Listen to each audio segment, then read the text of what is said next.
So thank you so much for coming here. I wanted to start off sharing a little bit about who I am. And this is a picture of, once it comes up, my wife and I, Marissa, who, if you haven't met, she works with her mom, Jody, and both of them put together the programming for the kindergarten through 4th grade. So if any of you have 4th graders that are going to be coming up through 5th grade, Marissa is very influential in shaping that program. And both of us got married in October of, '09, right? No, '08. We're almost a year and 3/4 now. But we are very happily married and have our very own little boy, Trooper. He's about this yay tall, this long, short, stubby legs. He's a little corgi dog, but we love him. He is right now our baby, very rambunctious, and I am definitely finding God and in him so much. I've heard stories about you learn a lot about God and your salvation through your kids. I'm definitely finding that through Trooper. And so I don't know what God's going to show me once he blesses Marissa and I with kids. I have 100+ on Sundays and Wednesdays, but who knows what I'll find in my own kid. But I love my wife and I love Trooper, and I love God and preteens, this age group. God, I think, really has called me to this age group specifically. I grew up in this area. I moved to here in Rockland because of adventure. When I was in 6th grade, my family was looking for a new place to live and heard Brant Perigo, the children's pastor at the time, talking about some event while at Taco Bell right on the corner right there. And my parents overheard it and were like, "Are you a part of a church here?" And he's like, "Yeah," sort of explained about adventure. And they met at Rockland High. It was only 200 people, and went to the event, loved it, ended up moving here because of it, and grew up with adventure since then. Got involved in ministry in high school and junior high and serving in leadership, and then got brought on part-time. My junior and senior year of college, I was over the 4th and 5th grade division here when it was just a part of the children's ministry in elementary. And then graduated and then helped start this, what is now known as Junction 56.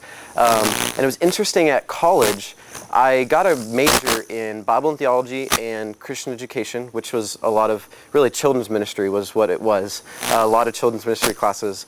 In the midst of me taking all of these children's ministry classes, I filled all of my electives with student ministry classes. So I kind of got this mixture of things in my education that now out of it, I'm kind of in this thing called preteen ministry, which really is the joining of those two. They're not really kids anymore, but they're not ready and definitely not teenagers yet. And so I was able to kind of take what I've learned from both of those things at William Jessup and came together here and are finishing my 2nd year now over the 5th and 6th grade. So I definitely feel called to this age group, and there's a few specific reasons why. But there's a few verses I wanted to share with you that have really shaped who I am and this ministry as well. The first one is this: "Be joyful in hope, patient in affliction, and faithful in prayer." Has really been one of the things that is God's laid on my heart heavy. And if you ask my wife or anybody, I get excited and I am full of joy. And I want to be known for that, to have hope. And Marissa sometimes can point out the negatives or the things that need to be changed, and she sometimes gets frustrated at me because I'm like, "No, don't worry about it. Things are going to be great. Like, it's going to be so awesome, and it's going to go here and there. There's all these things that we can do." And she's just like, "Why are you so positive all the time?" And I'm just like, "I don't know."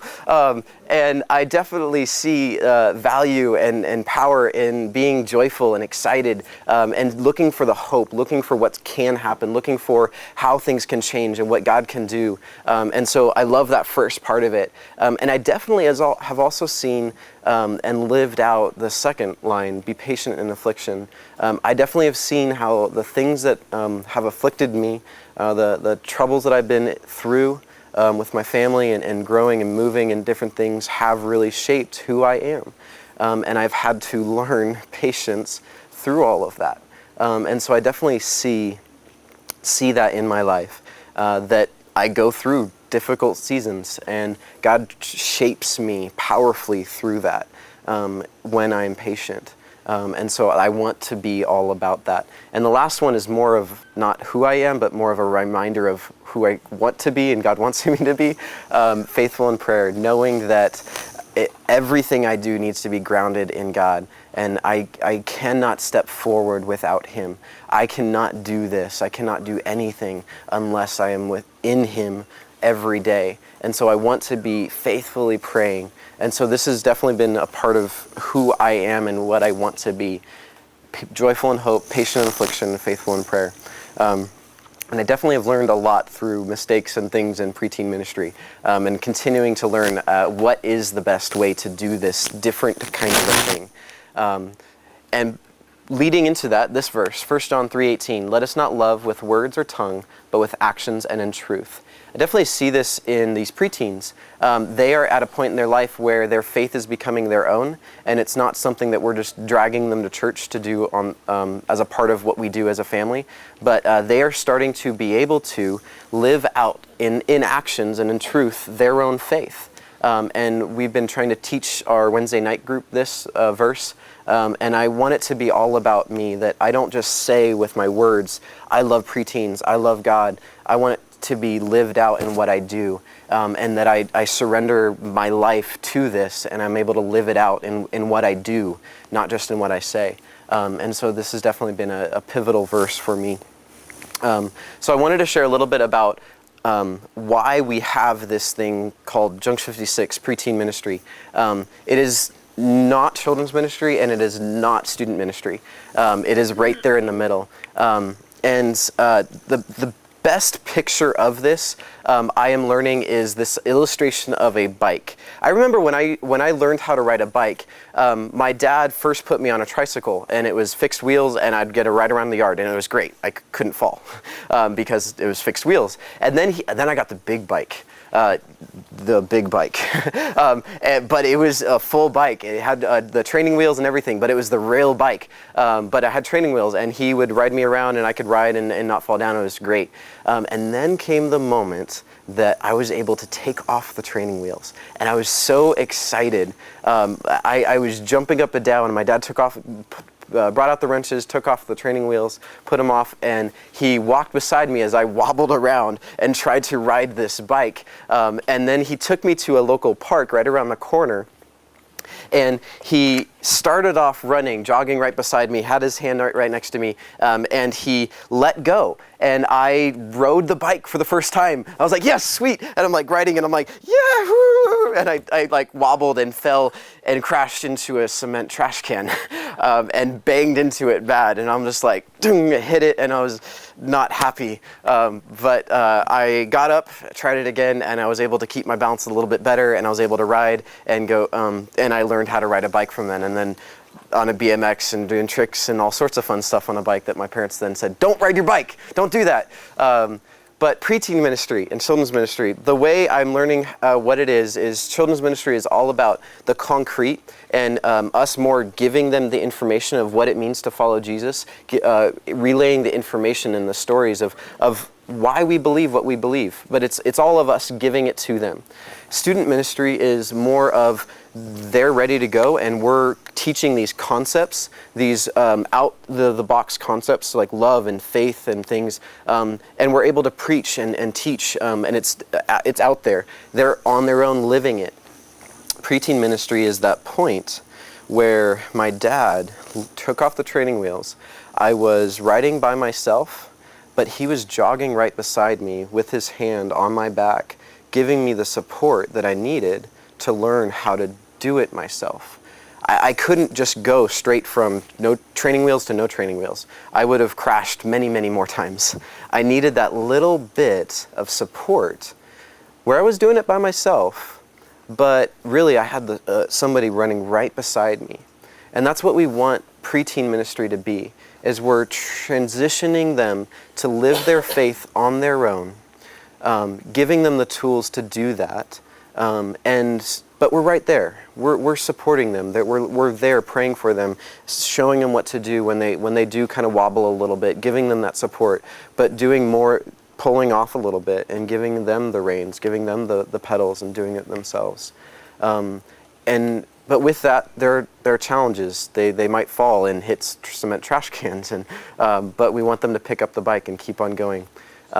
Some of those challenges that they face I've seen so clearly in this last year, and specifically in this last couple months, of why we're doing what we're doing.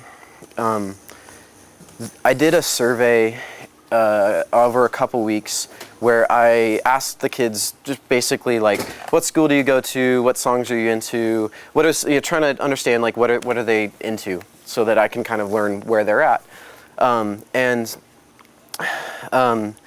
One of the things that I got from that was after church on Sunday, I was going through them and we were typing them all up because we wanted to see all of the different songs that they're into. And I was starting to go through them. Marissa was saying them to me. I was typing them up. And we were getting songs. I don't know if you know these titles, but I'm a Bee, I'm Awesome, Replay, Tie Me Down. I got to about 30 and I couldn't go on. I looked over at Marissa on the couch and I'm like, really? This is the top songs that our kids are choosing? And looking at the schools, an Adventure Christian School, and there's a few homeschool, but I'm like, really? And then I started looking up the lyrics to these songs and my heart broke. Talking about going to any girl that they want. I don't need to be tied down. I could go to any girl I want.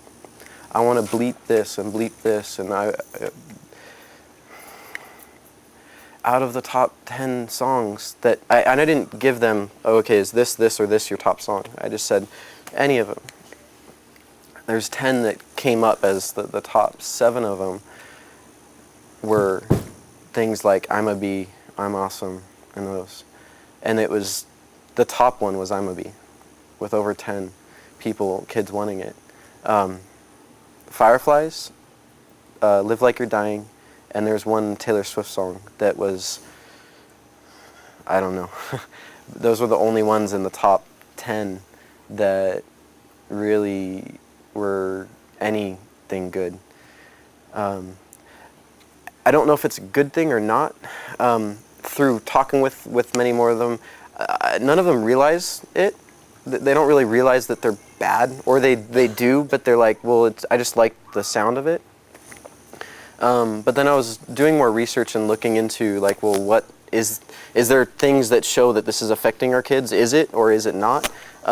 It is. There was a study that looked at schools in the 1940s, before violence, drugs, sex was really promoted to our youth, is really marketed as to everybody.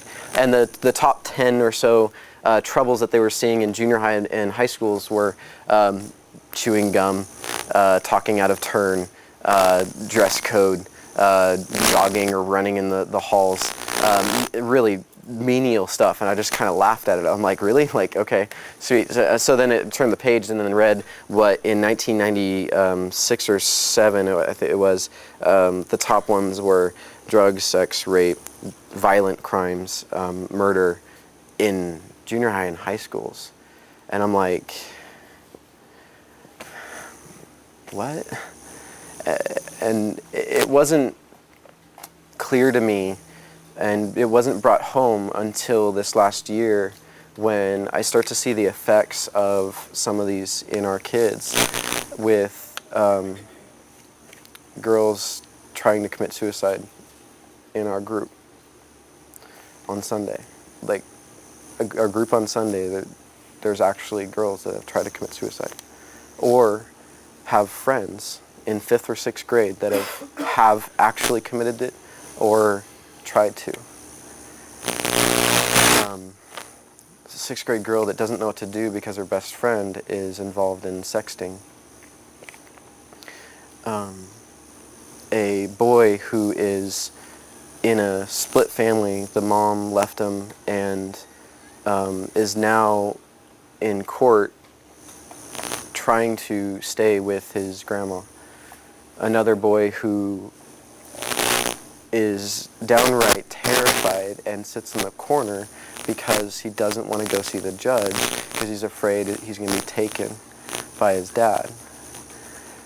And it breaks my heart to see church family kids that I know most of the families and struggling with these things. And then one of the other things that I got from doing a few surveys were looking at the schools. I asked the kids, like, I was like, I don't know how many schools are around here or represented here, and I'm just like, well, like, what would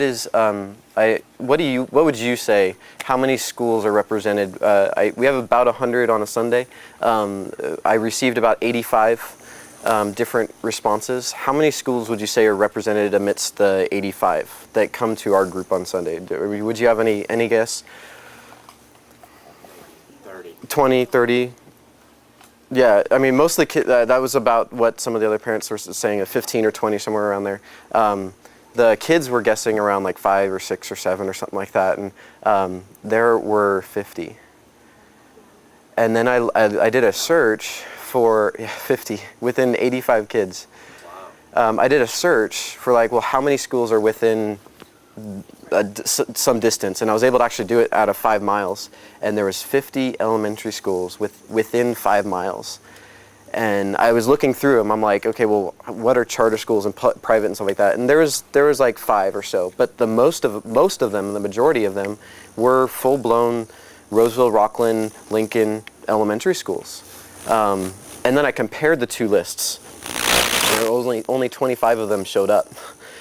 So that meant that there was another 25 or so, and I was looking at them. I'm like, well, where's that school? I'm like, well, they're like 6 miles. They're at 7 miles, or they're at 6.2 miles. And I'm like, so that's like over 75. And then I extended my search to 10 miles, and it was 180. And I'm like, huh? And I've been doing this thing, we do it in the K through 4, and I've been doing it called Lunch with the Leader, where if you signed off and got your principal to sign off, I'll come bring lunch to your kid. And it's been an awesome thing. I mean, I know I've had a lunch with a couple of your kids. It's been an awesome thing. But then I go and I don't, God like open up my eyes. I see, I only know 1 or 2 kids in that lunchroom. I go to one school and I'm like, yeah, you're the only one I know. I'm like, there's 100+ of you in here. Then I go to another school and I know 3. I go to another school, I know 8. I'm like, okay, that's good. But I'm like, okay, so if I take about 50, 75, multiply it by somewhere around 90 or 100, I'm blown away. And then my heart's being tugged towards seeing what these kids are going through, knowing how alone they feel. And then hearing stories from moms that are hurt because their child, their preteen, isn't connecting with other girls or other guys here on Sunday. And I'm like, you're right. It's because they don't know anybody. They don't spend enough time here. We only have them for maybe an hour on Sunday. We have 2 more hours on Wednesday, so maybe 3 hours in a week. And then I did another thing looking at, well, how consistent are our families. The average family comes less than half the time. Divorced families, split families, sports, deaths in the family. I mean, there's a lot of things that come into that. But mixing all of that together, I see kids struggling with their faith and seeing them struggle with really living out what we want them to, living out to be an example to others. But seeing them hurt, seeing them not engage with others because they don't know anybody. They don't see each other enough. And I'm like, I know. And that's a big reason why we had Next Level, this Wednesday night thing. Putting it out there, hey, come 80% of the time. We want you to get involved, but this is what it's going to take. And the kids that have been here, it's still a challenge. But if I look at those kids and I look at the ones that don't get involved in what we're doing here on Wednesday, it is is night and day, really. The connectivity, the connection, the fellowship, the joining, the talks that they're able to have about faith and about how to live that out is incredible to see them be able to do that, compared to on Sunday with this mixture of 50 different schools. It is incredible to see that. And so I wanted to share that with you, and it's helped me shape what we're going to be doing this next year. We're shifting things a little bit, starting something different, and what that means is, I already said it, but what we're going to do is, so when and where all of this stuff is going to happen as part of Junction 56. We've got Sunday, Wednesday, and a few specific events. We used to do events like every month or mix them in there, really narrowing it down to about 5 or so specific events that we really want you to get involved in, your preteen to get involved in. And so, along with all of this, though, there's 3 specific things that we really want your preteen to really grab a hold of and understand as a part of all of what we do. And the first is worship. And we teach the kids that worship is finding God, and you can find God in whatever you do. Worship is more than just coming and singing and jumping up and down or just listening to a band up on the stage. Worship is everything that we do. We sacrifice, we live, we do everything for worshiping God. It can be in setting the table. And so one of the things we'll do is, like, instead of just the band, we'll do an activity with the kids where we have a kid come up and set the table. And we connect it with how God, when He created the world, He put order to this world. Certain things are in certain places, and there's structure and order to everything. But then sin entered, and it got chaotic. There was chaos.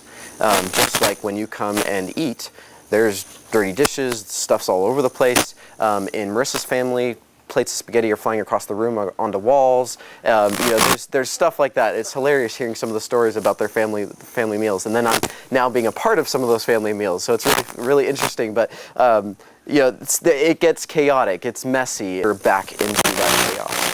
Took what was chaotic and fixed it. Just like after your meal, you clean the dishes, you reset the table, put things back into order. And so we can worship God, we can find God in that moment, that when hopefully they're setting the table for you and helping you with that, that they could find God in that, or be reminded of this little lesson that we said, that, okay, well, I'm setting the table, wait, oh yeah, that God did all of this for us. He did that for me.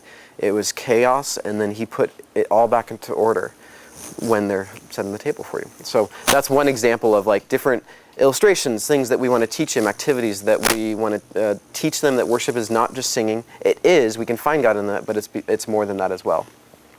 The second thing is connect. We want them to be able to connect with God and with others, to be bound together with God and with others. That when they come here on Sunday, that they experience, are connected with God and also with others, because we see the loneliness, we see the brokenness in these kids' lives. And the biggest way that they can be formed into a godly man and a godly woman is that they're connected with each other and with God, that they're connected in a group that is there for each other, praying for each other, and it's only going to happen through that relationship. And so we want that to happen.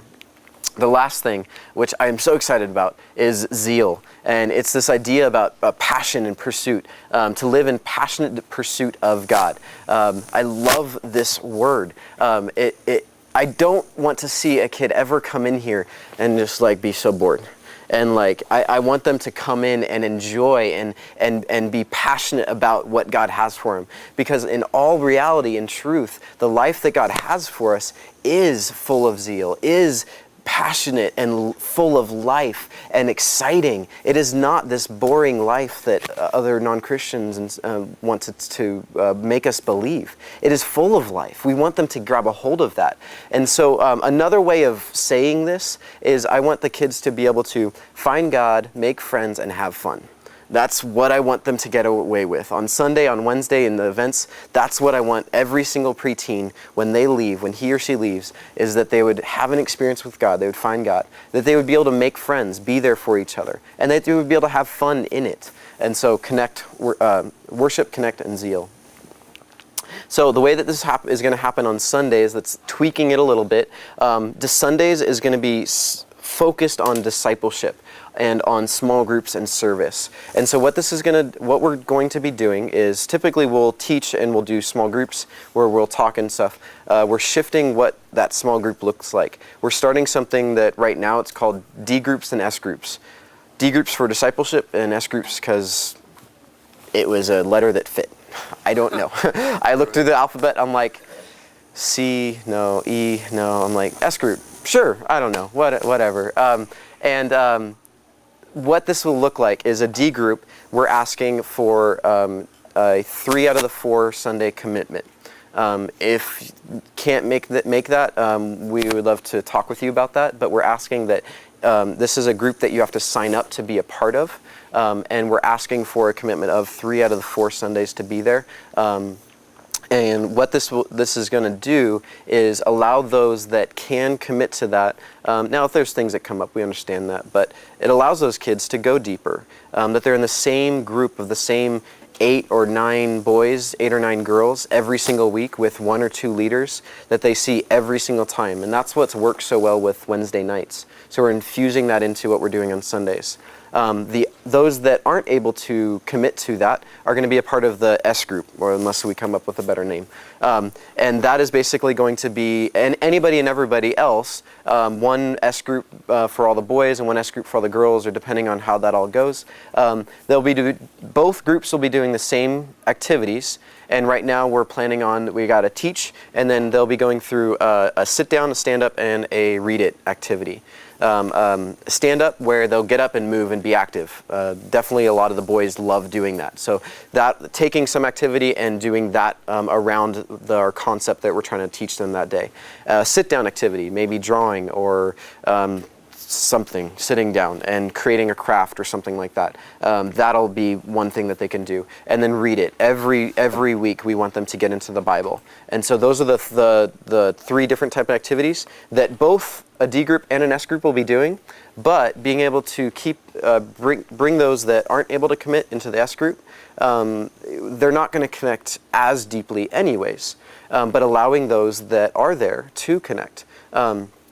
And to go deeper. It'll allow those discussions to come quicker because they've built that trust with each other and with that leader. And we want to allow that to happen. And mixing in all of these that come once a month or once every 6 months, or once every 6 weeks, it'll hopefully allow them to go there throughout the year.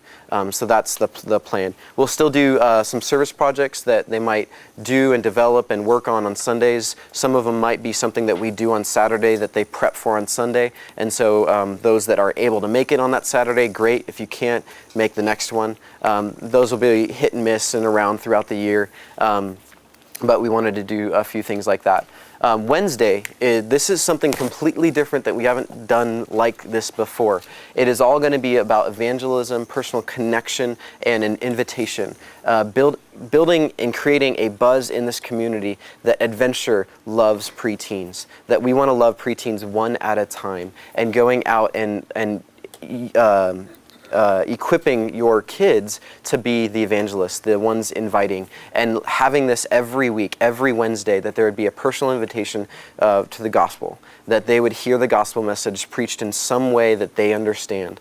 And one reason why we're doing this every week instead of like once a month, which we had kind of done before, hit and miss, is that I've heard it and seen a few things and definitely understand the power behind it, that it takes somebody at least 7 to 10 times to actually hear the gospel message, to actually make a commitment and do something about it.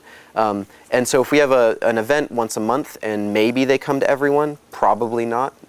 I don't know many kids that have come to every single one. They're not going to hear it that often. And so having something every single week that we are preaching the gospel, giving it every week that, hey, come and Jesus loves you. We want you to know that, and the pain that you are feeling, there is a solution for that. God is here and he can transform your life. We want them to hear that every single week, and do it in a way that a preteen enjoys. And Slime Time Live is definitely an awesome illustration of that, using a big game show over the night, and I'll explain a little bit about what this is, but it's an event where it's dinner, concert, and a game show, and we do slimy, weird games.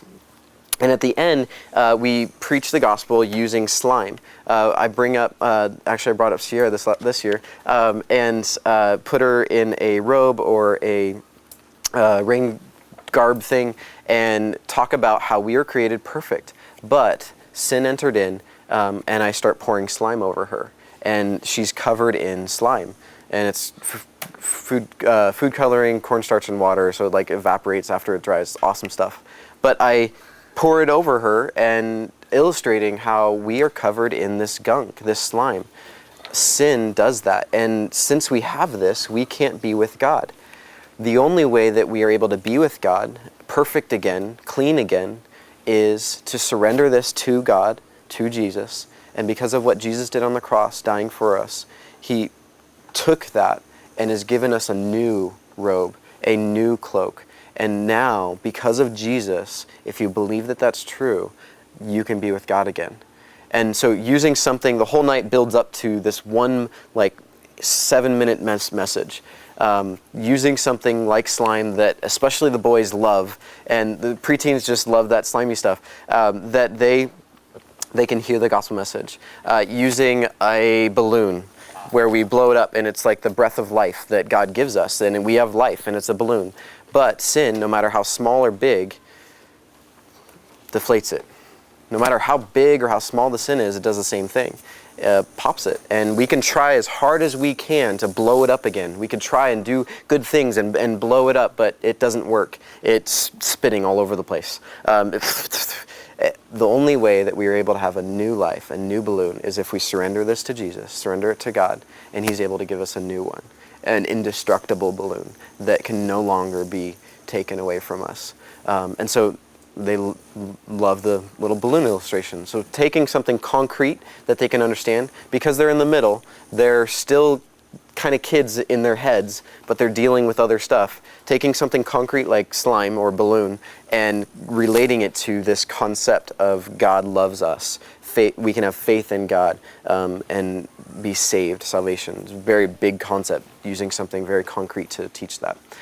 So that's what Wednesday we want to be about. Creating like a buzz, like they're only one in their school. And so teaching about what it means to be an apostle and an ambassador in a area, it's their charge to go out and invite, just to get excited about what's going on here on Sundays and on Wednesdays. Say, hey, come join me, love you to be there. And every week we've got the same invitation, giving them cards, and maybe on the card there's a little video that they can go online and watch it, and get parents and the kids can get a glimpse of the fun and exciting things that we're doing. Giving them those tools that they can then go out and invite everybody they can, and create really a buzz about what is going on here. We love preteens, and we are going out into the schools. We are doing everything we can to show you that we love you. We want to do something fun and safe for your preteens, for 5th and 6th graders. So that's what we want Wednesdays to be about. And then, so that brings me to events. We have several different events. The School End Bash, hopefully you've heard about that. It is coming up in June 5th. It is basically a big celebration of this last year. We're going to have pictures and video and give away prizes and things celebrating what has happened this year. And yes to the baptism. We'll be having a couple baptisms, I believe, there too, celebrating the decisions that some of these kids have made. And so that's coming up there. And it's coming into Junction 56. So we're saying goodbye to the 6th graders, welcoming in the 4th graders at this event as well. So that's that. Summer E-Camp, an incredible week away up at Sky Mountain. Very pivotal, I know, for me, was camp.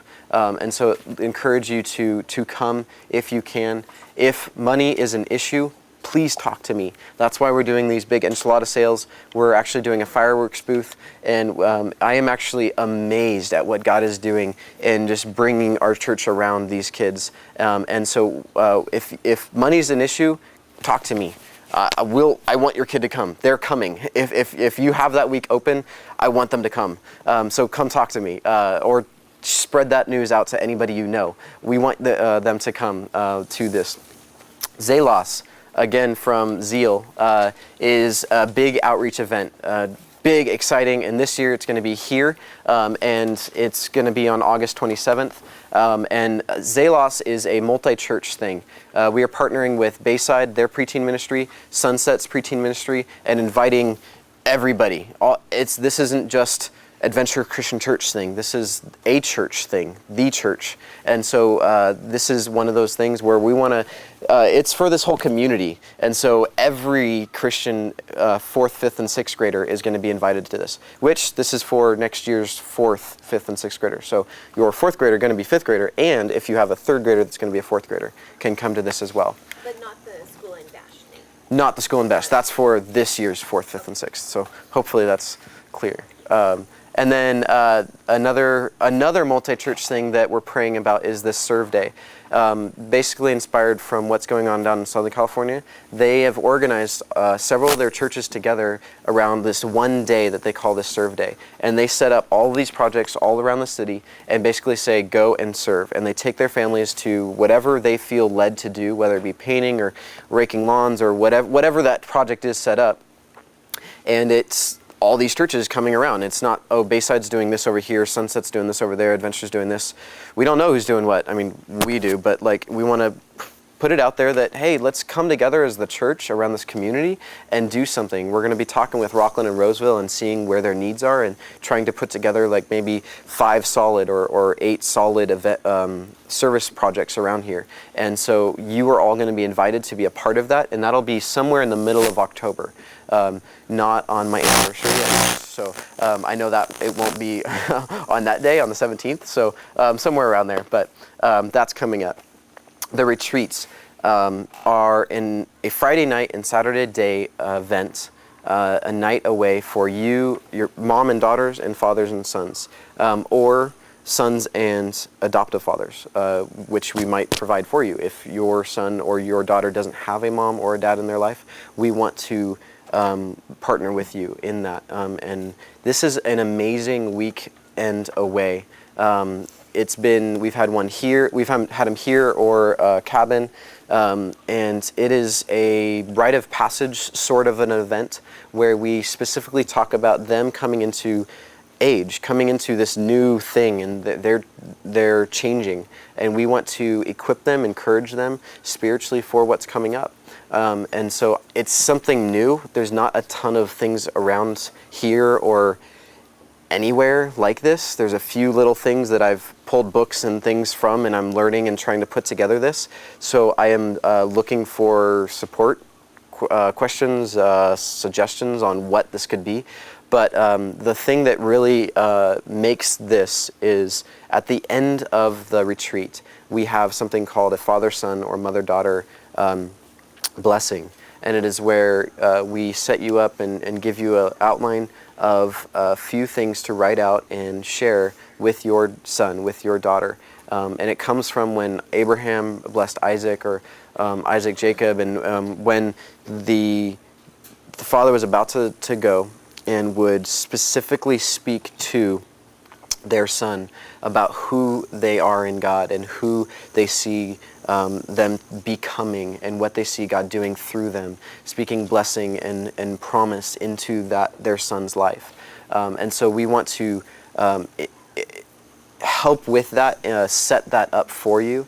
I know for me, that was one of the huge things that I heard from my dad. I was 21 and it still touched me to the core, hearing so clearly how much my dad loves me, and in a way I had never heard it before.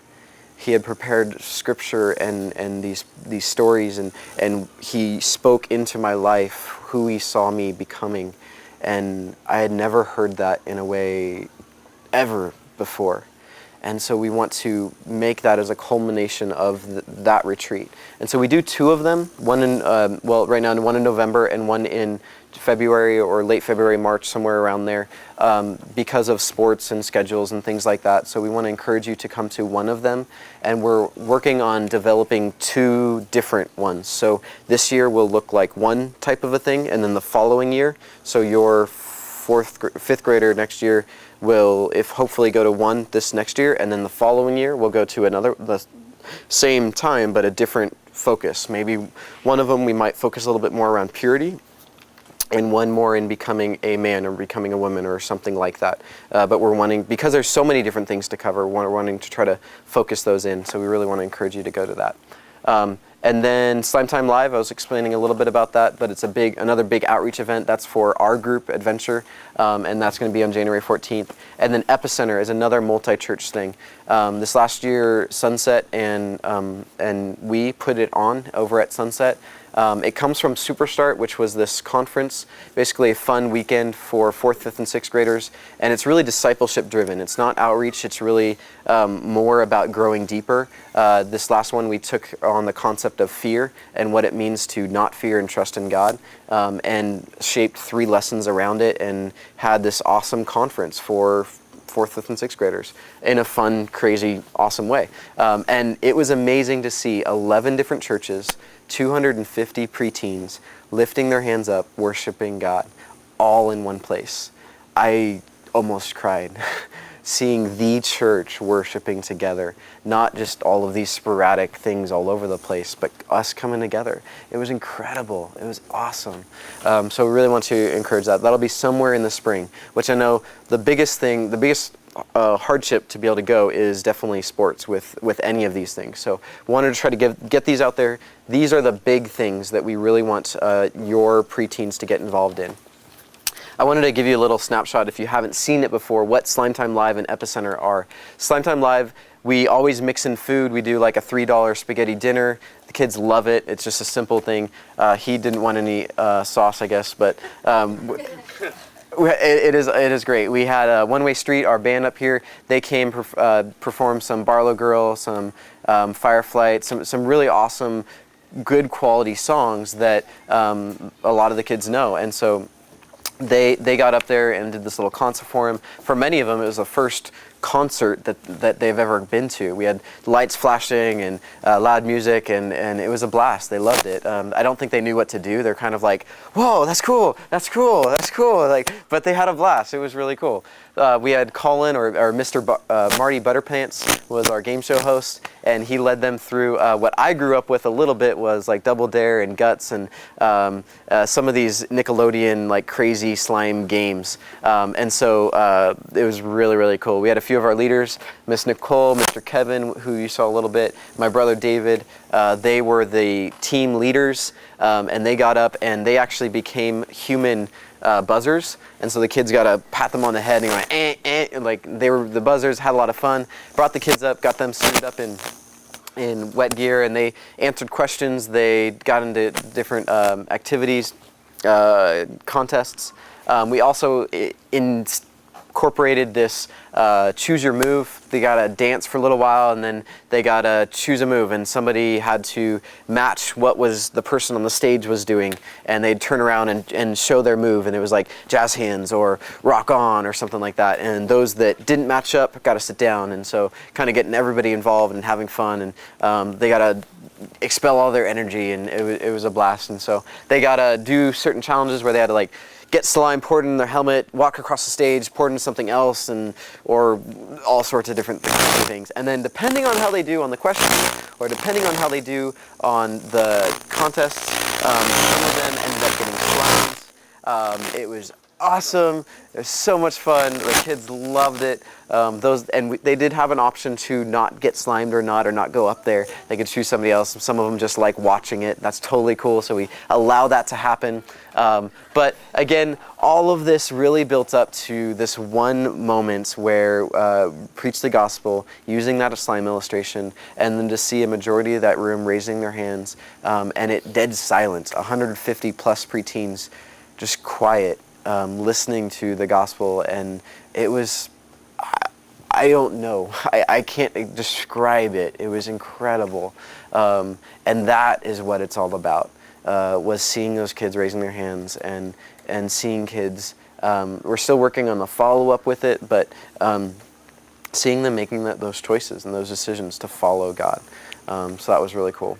Epicenter, big conference. It was Friday night, Saturday day. They were in small groups. They got to answer questions, do activities together. We had some big blow-ups and crazy games and a whole bunch of fun stuff. They got to jump and be, they're crazy little selves. It was awesome to see not like them, they're used to like one-way street and stuff, but like seeing, different people up on stage from the different churches leading worship and teaching and being a part of the thing. There were several churches represented there, so that was really cool. And then this is an awesome shot, which, by the way, thank you so much for giving me those. Seeing all of these groups from 11 different churches. This is 250 kids right here. From all sorts of different churches, all coming around the same topic of fear and talking and doing activities together. It was amazing. They mixed in part of some of the fun stuff that was going on, this Fear Factor thing where they got to eat worms out of mud or gummy worms out of chocolate syrup. And they had a lot of fun teaching Bible lessons in creative ways, getting the kids involved. Our very own Bryson dressed up as Moses, and we definitely can't forget the burning bush with colored cellophane. So getting the kids involved, letting them have fun as a part of the story, still using the Bible to teach. And this is Pastor Sean. We meet every week to pray and for each other in our programs, and it is incredible to see this partnership coming about, and so fully trust what's going on as far as teaching the Word. And it was incredible. It was just awesome. So wanted to share that a little bit with you. But along with this, it was crazy. Sean and I pray every week, at least once a week, and God was tugging on my heart for these kids and seeing all of the different things that our church kids are going through, and just knowing or not knowing what all of these other kids are going through, and seeing the loneliness firsthand, seeing clearly the harvest is plentiful but the workers are few, knowing only one or two kids in this cafeteria of 100. Both of us, I don't know, I only know it was of God. Both of us heard, stop going for 100. Your heart should be for those thousands. There's thousands of preteens hurting for me. And both of us, like, on the same Wednesday morning, we're like, I shared this, and he's like, no, wait, what? Like, I was praying for the same thing. And that's what I want our Wednesday to be about, is that we are exciting the kids to reach out, invite, get them, tell them there, equip on how to do that there. Having this event here that we can do crazy fun things every week, encouraging them, hey, come check out what we're doing on Sunday. Come see what's going on, what we're about. We love God, we love having fun, and we want you to be able to find Him as well. And doing it, but don't go from like, okay, I want you to get to 150. And I don't know what that means. Go to it for those thousands. They're out there hurting, and they need me, God. They need God, and I don't know what that means, but I do know that it's not me. I can't do that. I don't know what that even means. I know I'm going to be praying about it. I know that it will mean affliction and the hard times coming, but I am excited for the possibilities. I can't wait to see what God does in this coming year. And I know that it won't be just me. And that's this last thing that I want to ask you to pray about. To first pray about how you could be a part of whatever this is. But if you could pray about being a part of this. There are all sorts of different things that can be done, could be done, need to be done. And I tried to highlight everything possible on the back of that sheet.